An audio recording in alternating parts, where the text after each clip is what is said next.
Doctor Aamir Salim, general surgeon and laparoscopic surgeon.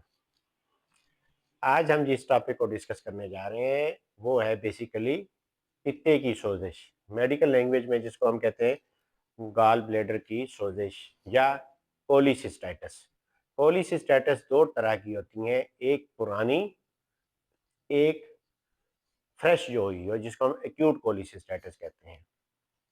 पित्ते की सोजिश basically तीन type की है, जिसमें एक पित्ते में पथरी बन जाती है और दूसरी है कि पित्ते में इन्फेक्शन हो गया, किसी भी किस्म का इन्फेक्शन, कोई बैक्टीरिया, कोई वायरस।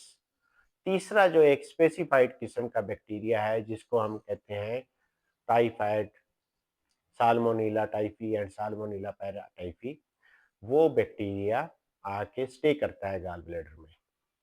बेसिकली हमें समझना चाहिए कि ये गॉल ब्लैडर है क्या, इसका काम क्या है, ये गॉल ब्लैडर होता कहाँ पे है। ये गॉल ब्लैडर बेसिकली एक थैली है जो कि हमारे जिगर के नीचे वाले हिस्से के साथ चिपकी हुई है।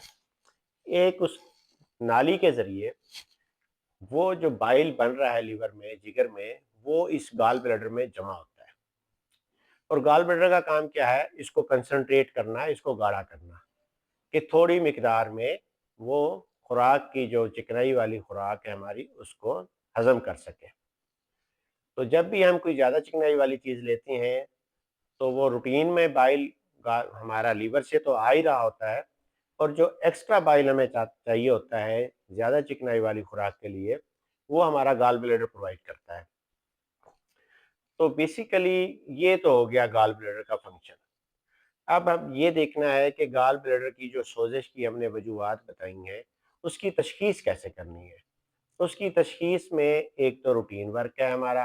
रूटीन में हमने ये चेक करना है कि हमने सीपीसी करवाना है कि सीपीसी में जो हमारे खून के सफ़ेद खुलिये हैं, उनकी मिकदार ज़्यादा है, तो उससे हमें पता चलेगा इन्फेक्शन का लेवल क्या है।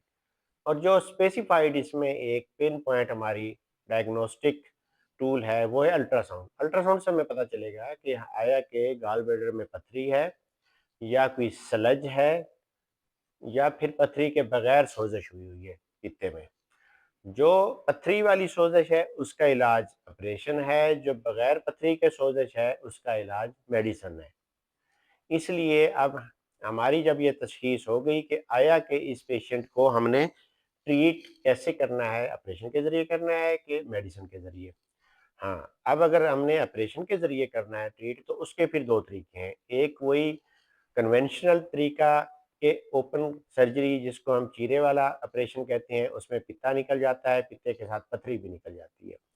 दूसरा जो है लेप्रोस्कोपिक सर्जरी। लेप्रोस्कोपिक में 3 से 4 सुराख हम पेट में करते हैं, मुख्तलिफ जगहों पे, और उस सुराख के ज़रिए ऑपरेशन करके पित्ते को पथरी समेत बाहर ले आते हैं। फ़र्क दोनों का इतना है कि जो चीरे वाला है उसमें आपको ज़्यादा रेस्ट करना पड़ता है, आपके रूटीन वर्क की वापसी जो है वो भी ज़रा लेट होती है। और जो लेप्रोस्कोपिक कैमरे वाला ऑपरेशन है वो सेम डे पे पेशेंट को हॉस्पिटल से छुट्टी हो जाती है, और 2-4 दिन में वो अपने रूटीन वर्क पे वापस चला जाता है। अब इसमें क्वेश्चन ये अक्सर पूछा जाता है कि जब पिता निकल गया तो अब तो फिर खाना-पीना बड़ा डिस्टर्ब हो जाएगा। नहीं, ऐसी कोई बात नहीं है। जब पिता निकल जाता है तो उसमें एक्स्ट्रा चर्बी वाली, एक्स्ट्रा चिकनाई वाली जो खुराक है, उससे परहेज़ किया जाए। अदरवाइज़ कोई इश्यू नहीं है। जो रूटीन की आप डाइट ले रहे हैं, जितना आपके सालन में, आपकी डाइट में ऑयल, घी वगैरह यूज़ हो रहा है, उसके लिए डायरेक्ट बाइल जो है वो लीवर से आ रहा है, तो वो उसको ईज़िली डाइजेस्ट कर देता है। तो इसलिए इसमें कोई परेशानी नहीं है।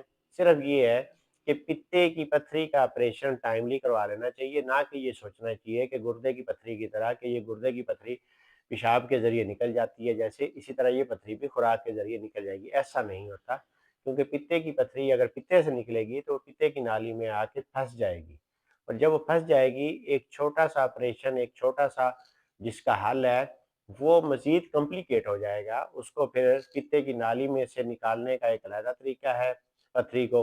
वो ये है कि मुँह के ज़रिए कैमरा जाएगा मैदे में, मैदे से छोटी आँत से फिर पित्ते की नाली में जाके वो पथरी निकाली जाएगी। वो पथरी जब निकलेगी तो फिर आपका वो रास्ता जहाँ से बाइल इंटेस्टाइन में आ रहा है वो बहाल होगा, और उसके बाद फिर ऑपरेशन होगा। तो वही ऑपरेशन जो इतने मसले मसाइल क्रिएट करने के बाद करवाना है, तो उसको जल्दी करवा लेना चाहिए। ठीक है, और बाकी आपके इक्विपमेंट्स सेक्शन में ये नंबर चल रहा है, कोई आपका इक्विपमेंट हो तो प्लीज़ शेयर कीजिएगा, तो मैं कोशिश करूँगा तो आपको सैटिस्फैक्टरी आंसर करूँ। अल्लाह हाफ़िज़।